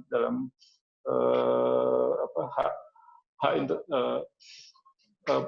intellectual property ini kemudian masuk yang namanya kayak Creative Commons dan segala macam, yang di mana orang sebenarnya bisa memakai asal dapat izin, asal ada syarat-syarat tertentu yang dipenuhi di situ, tanpa dia harus membayar ya. Ini adalah perubahan-perubahan baru ya di situ. Tapi di proses-proses awal memang kalau kaitannya dengan aturan-aturan dari DJKI, memang kita harus merahasiakan. Saya sekarang ini sedang mengembangkan aksesoris sepeda yang saya tidak pernah tunjukkan ke publik produknya apa, karena apa? Begitu saya tunjukkan ke publik, saya nggak bisa daftar ke DJKI. Jadi saya akan lihat apa yang misalnya saya memang perlu buka dan tidak saya buka untuk produk-produk yang memang saya lihat ini akan mudah ditiru dan kemudian nanti akan menyulitkan ketika saya mendaftarkan dan memproduksi, ya tentu saya seperti itu. Kira-kira gitu. Berarti yang di Jepang itu mereka hanya izin ke Pasinggi, jadi nggak ada misalnya beli license-nya kah atau beli blueprint desainnya. Jadi Pasinggi memberikan izin. Saya justru yang mendorong mereka untuk mengembangkan sendiri. Jadi ini sebenarnya masih sifatnya dalam hubungan karena mereka sama-sama menjalankan movement yang sama. Oh, oke. Ya, jadi karena kami ada di platform social movement yang sama, makanya mereka bisa menjalani seperti itu. Ya. Kalau Pak Rizky boleh menambahkan dari sudut pandang expert seperti apa? Ya, tadi saya setuju dengan apa tadi yang dikatakan Pak Singgi. Sebenarnya itu tergantung lagi kembali ke motivasi dari si pemohon ya.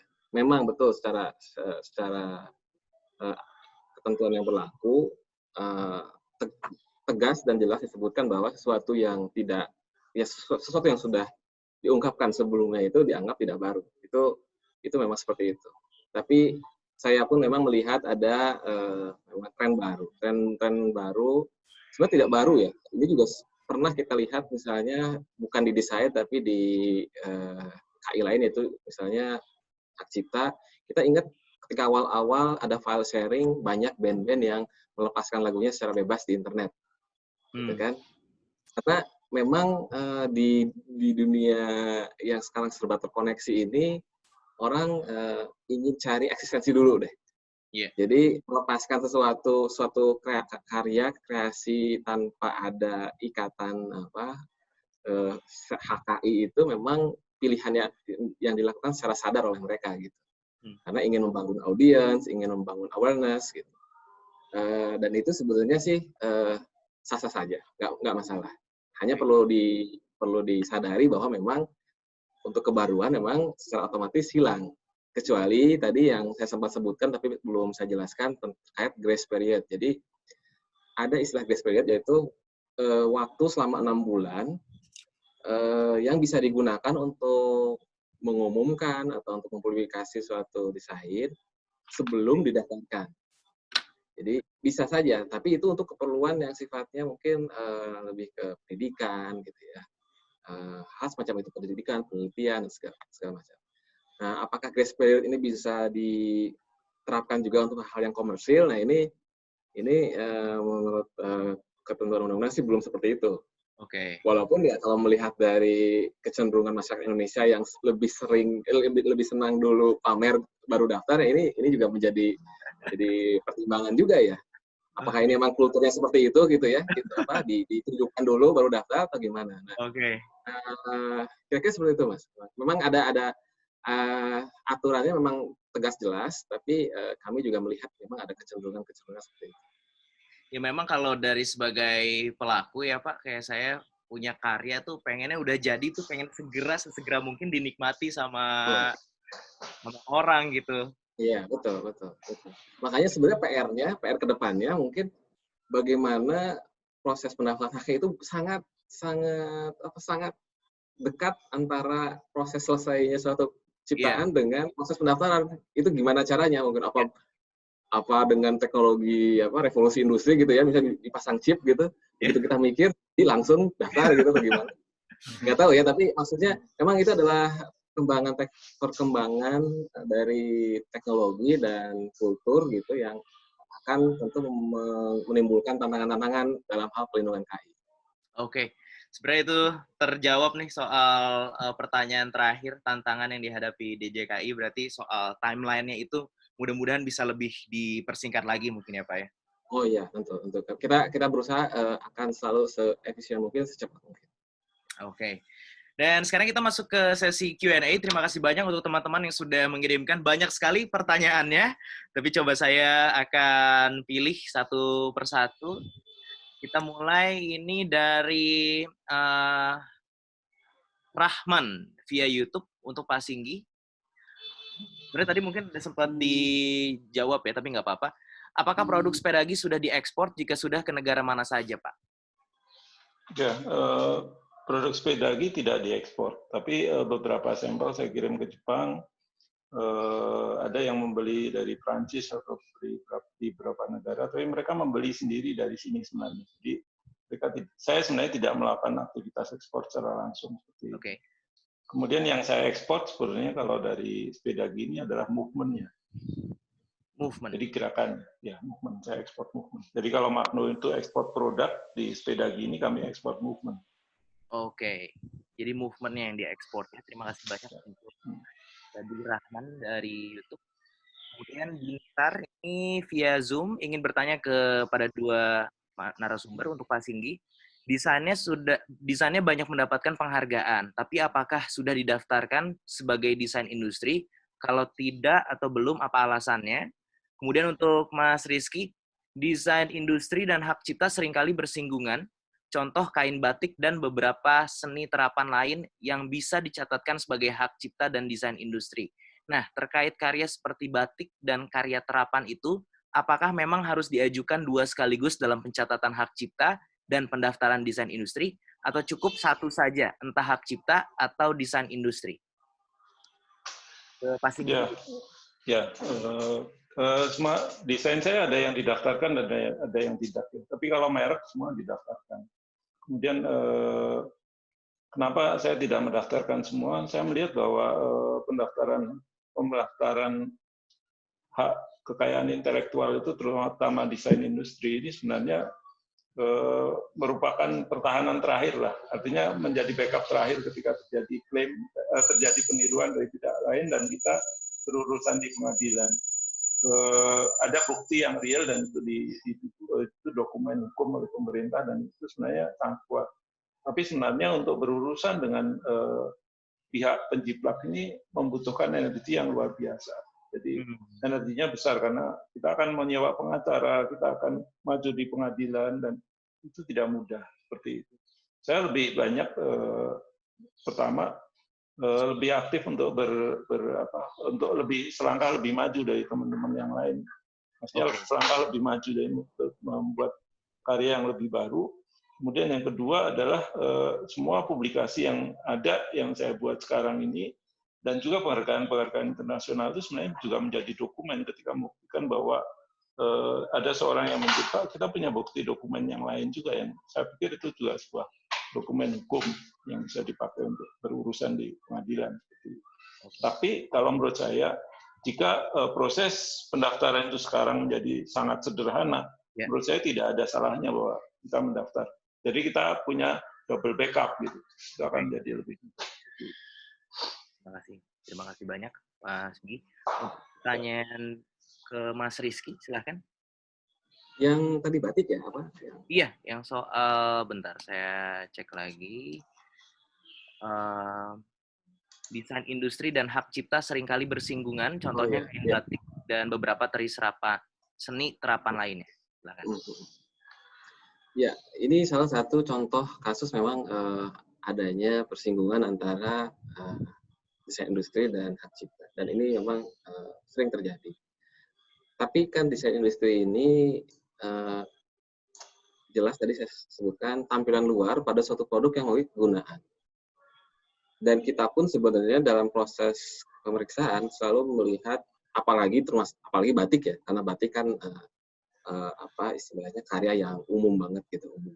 Jadi kita juga harus pastikan bahwa walaupun misalnya batik ini ditempatkan pada suatu produk, dilekatkan pada suatu produk yang memang baru gitu, belum pernah ada sebelumnya, tapi kita harus perhatikan bahwa jangan sampai si desain industri ini menggunakan HKI milik orang lain. Tadi kan saya bilang, tidak dapat dilindungi jika HKI itu memuat HKI milik orang lain. Nah, seberapa jauh batik yang melekat pada produk ini dianggap milik orang lain itu dilihat dalam proses pemeriksaan substantif. Dan ini memang tidak mudah dijawab secara langsung seperti ini, karena kita harus melihat sebenarnya yang dimaksud dengan batik ini batik yang seperti apa. Karena tidak semua batik itu bukan berarti tidak boleh didaftarkan desain industrinya, gitu. Tidak. Ada juga namanya batik, ini sebenarnya itu kontemporer gitu kan, belum pernah ada sebelumnya, bisa juga. Tapi kadang-kadang kita sudah tergeneralisir dengan kata batik, sehingga ketika melihat ada produk dengan batik, itu batik siapa? Saya juga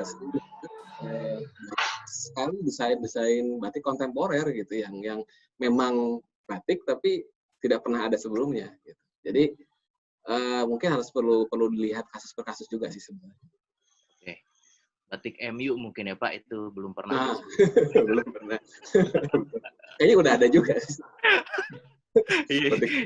itu pelanggaran banyak itu tuh, batik MU menggunakan logo orang lain. Kayaknya mungkin MU senang sih kayaknya kalau itu. Oke.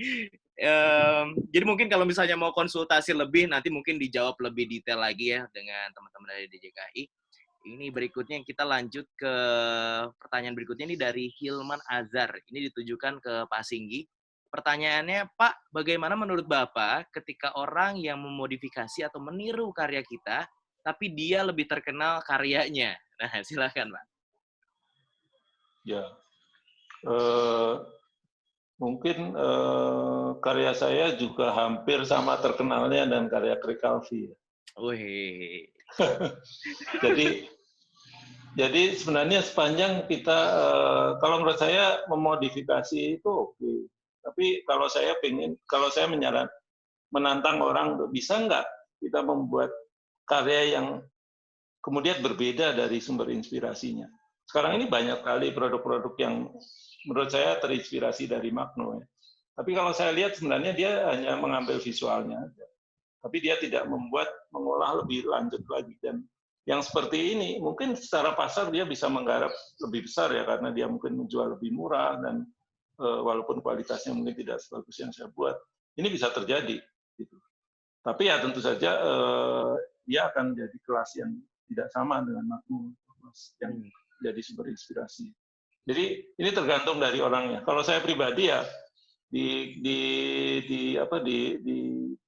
kehidupan seperti ini, semua orang boleh mengambil inspirasi, semua orang boleh memodifikasi, tapi mungkin ada titik tertentu di mana ketika orang itu, sebenarnya kita itu gampang loh melihat, oh ini meniru, oh ini memodifikasi. Itu orang bisa lihat sebenarnya seperti itu. Nah, ini moral seperti ini lah sebenarnya harusnya ada di para pelaku seperti itu. Cuma kalau kita ngomong moral kan tidak ada ukurannya di dalam format hukumnya, nggak ada. Itu ada ukuran di masing-masing seperti itu. Sekarang ini saya melihat bahwa ya banyak sekali yang terinspirasi dari Magno, dan saya pikir ya seperti itu gitu. Jadi saya sendiri kalau saya mau urus, wah energinya habis, mending saya berkarya yang lain. Betul. Betul. Dan kalau kata Pak Singgi, yang penting harus menyebutkan sumber inspirasi ya untuk membangun iklim kreatif. Betul ya Pak ya? Ya, cuma kalau orang-orang yang memodifikasi dengan karya seadanya dan menyebutkan sumber inspirasinya, misalnya dari Magno, saya juga merasa dirugikan juga. Ini garapnya nggak serius nih. Oh iya. Seperti itu juga merugikan menurut saya. Yeah, Jadi yeah. Kembali lagi ke moral bahwa orang berbisnis itu pada bahkan penting banget bagaimana kita membangun moral kita, etika bisnis yang baik untuk melakukan seperti itu, dan ini akan membangun iklim kreatif yang baik seperti itu, sehingga kalau kita berkarya, karya itu menjadi semakin baik gitu, karena secara sosial kemudian menjadi semakin baik seperti itu. Bagus banget jawabannya, terima kasih banyak Pak Singgi, semoga terjawab ya. Itu tadi dari Hilman Azhar. Berikutnya ini dari Sulawesi Barat. Halo, ada Dwi ini via YouTube. Pertanyaan untuk Pak Rizky. Apakah suatu produk dapat didaftarkan sebagai desain industri jika bahan dari produk tersebut menggunakan bahan yang sudah terdaftar sebagai indikasi geografis? Dan kalau boleh, apakah harus izin dulu dari pemilik Instagramnya? Terima kasih.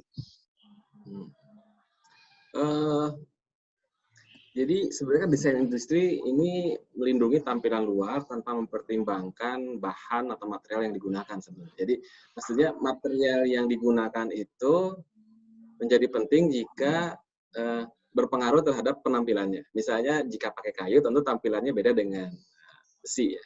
Nah, tapi tampilannya yang kami pertimbangkan. Bahwa itu ternyata bukan kayu beneran, ternyata itu dari vinil misalnya dengan motif kayu, itu kan terserah saja sebenarnya. Jadi kalau dikatakan misalnya desain industrinya menggunakan material dengan karakter tampilan khusus gitu, yang merupakan suatu produk indikasi geografis, sebenarnya nggak masalah, walaupun saya kurang jelas sebenarnya ini contoh indikasi geografis yang dimaksud itu apa? Apakah kayu kah? Ataukah ini bahan kulit kah? Atau apa gitu? Tapi pada dasarnya sebenarnya yang diambil kan sebenarnya hanya tampilannya saja, hanya motifnya mungkin kalau misalnya kayu ya. Jadi dari sisi itu sebenarnya nggak masalah sebenarnya. Tapi saya ingin tahu lebih jelas lagi sebenarnya yang dimaksud dari indikasi geografis ini bahan apa sih sebenarnya?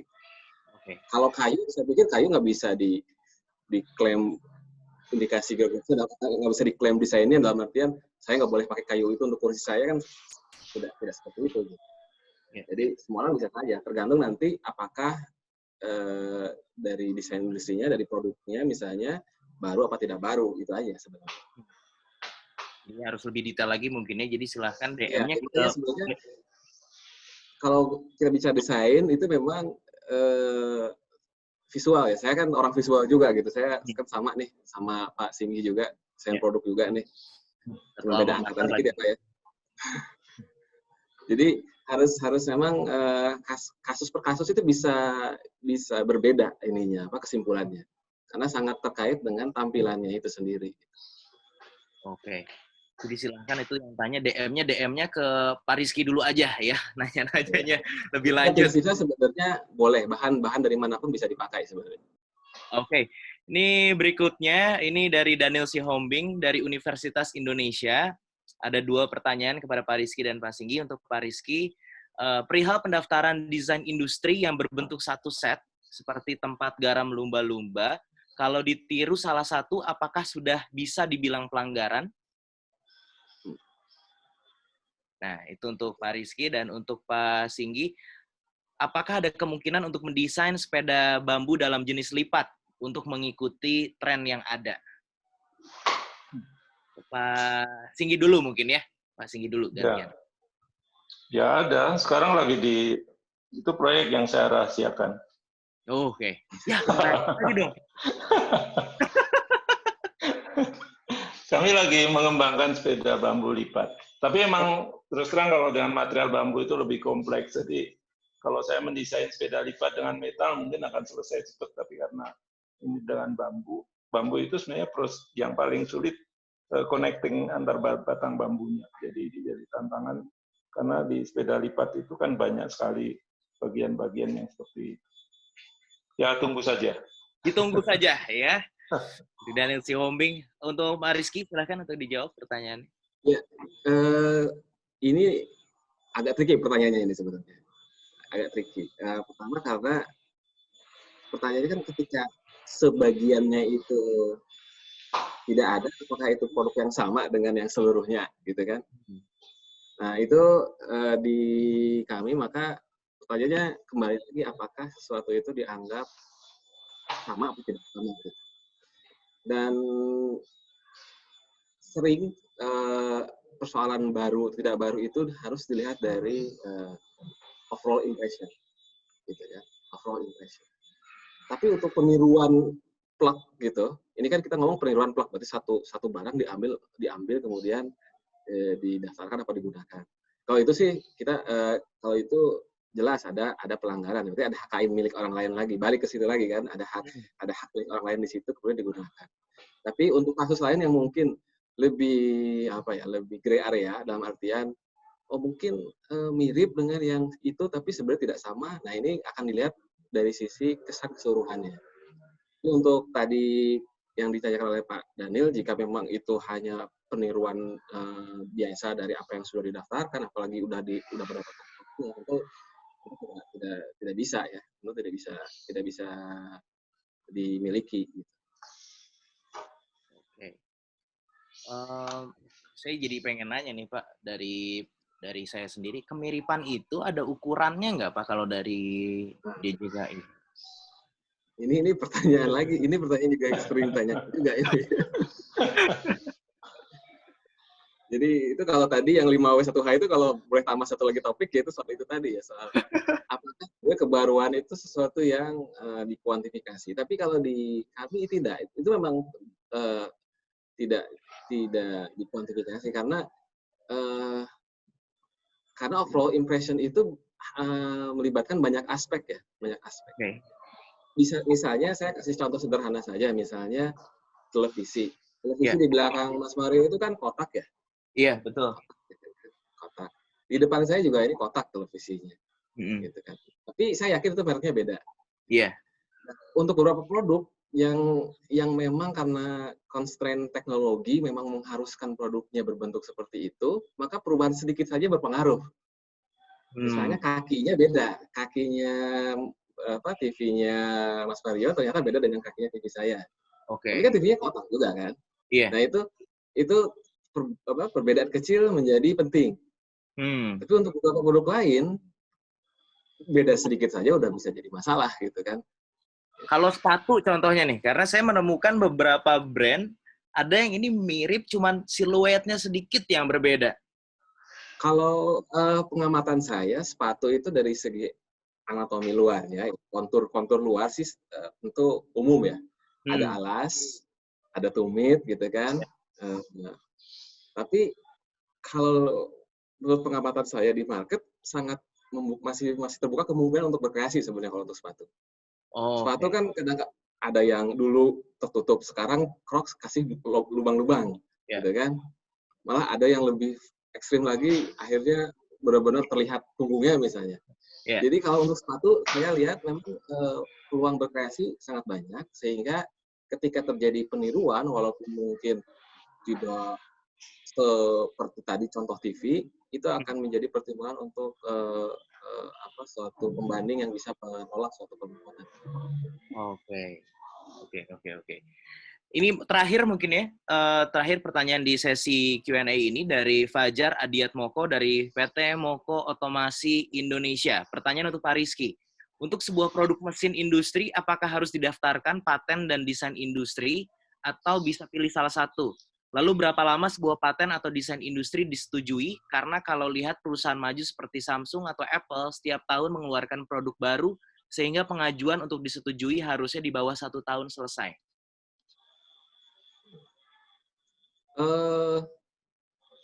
Soal pengajuan tadi, prosesnya kan saya sudah bilang bahwa walaupun aturan memungkinkan penyelesaian sampai 13 atau 14 bulan. Tapi dengan dilakukannya inovasi-inovasi di pelayanan publik gitu ya, kemudian tadi ada filing dan seterusnya, itu bisa less than 8 months sudah bisa. Dan tentu kita harapannya tentu lebih cepat. Dan sebenarnya kalau lihat bukan tren ya, mungkin yang saya tahu dari kantor-kantor lain juga memang sekitar segitu ya, 6 bulan atau 7 bulan. Memang waktunya cepat. Ada yang sangat cepat, misalnya kalau nggak salah di negeri Cina lebih cepat, tapi biasanya proses pemeriksaan yang cepat biasanya akan berbanding terbalik dengan kualitas pemeriksaannya juga seharusnya. Jadi kan seperti itu biasanya kan. Jadi bisa lebih dari 1 tahun dan memang sudah dilakukan seperti itu. Kemudian tadi pertanyaan kedua terkait mesin ya, mesin. Betul. Bisa pilih salah satu kah untuk paten atau desain industri? Memungkinkan suatu produk sebenarnya dilindungi oleh 2 rezim KI ya. Tergantung tadi apa yang ingin dilindungi. Jadi ketika disebut misalnya yang dilindungi mesin, sebenarnya yang dilindungi apanya gitu.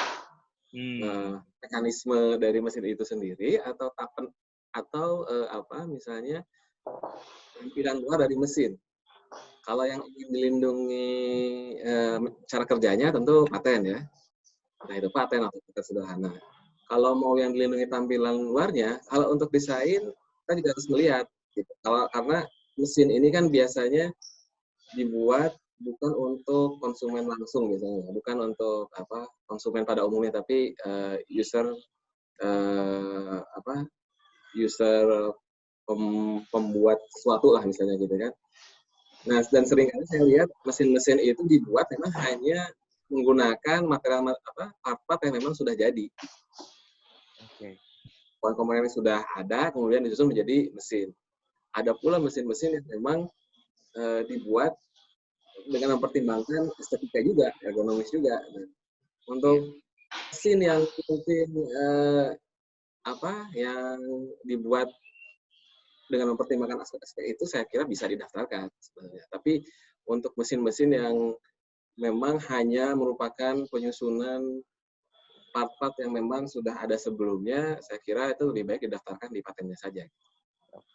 Mesin motor, mungkinnya motor Harley Davidson kan dia dari tampilan estetikanya udah ciri khas banget, dari sistem kerjanya juga punya ciri khas, mungkin dia harus daftarin dua-duanya ya. Untuk mesin Harley memang ini contoh yang bagus ya, karena memang dia menjadi identitas dari Harley-nya ya. Dia menjadi bagian estetik dari sepeda motornya gitu kan. Nah, tapi untuk kasus lain seringkali mesin itu ditaruh di belakang layar gitu kan. Nah, untuk produk-produk semacam itu yang memang hanya tadi yang saya sebut hanya memiliki fungsi teknis gitu, itu bukan bagian dari desain industri. Tapi untuk kasus yang memang sebenarnya ini agak jarang, tapi seperti contoh kasusnya Harley saya kira bisa. Oke. Siap. Terima kasih banyak. Ini terima kasih juga untuk yang sudah mengirimkan pertanyaan. Mohon maaf nggak bisa dibacain satu-satu karena keterbatasan waktu. Seru banget hari ini pembicaraannya.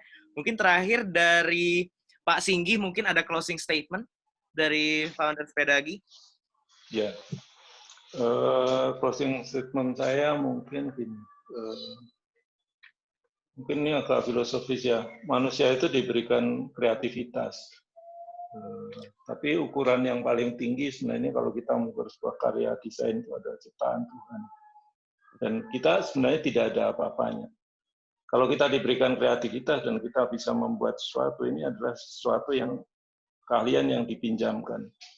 Keahlian ini kalau di dalam sistem kenegaraan kemudian ada perlindungan hukum, ini adalah dibantu untuk melindungi, tapi tidak juga untuk keserakahan kita. Jadi desain industri ini sebenarnya yang paling penting harus dilihat bahwa ini adalah bagian dari sistem industrial, sistem industri.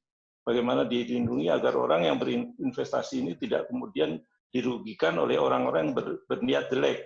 Tapi ada hal yang lain yang sebenarnya kadang-kadang kita nggak lihat adalah bahwa kalau kita memegang itu, kita juga sebenarnya punya kewajiban sosial untuk menjalankan.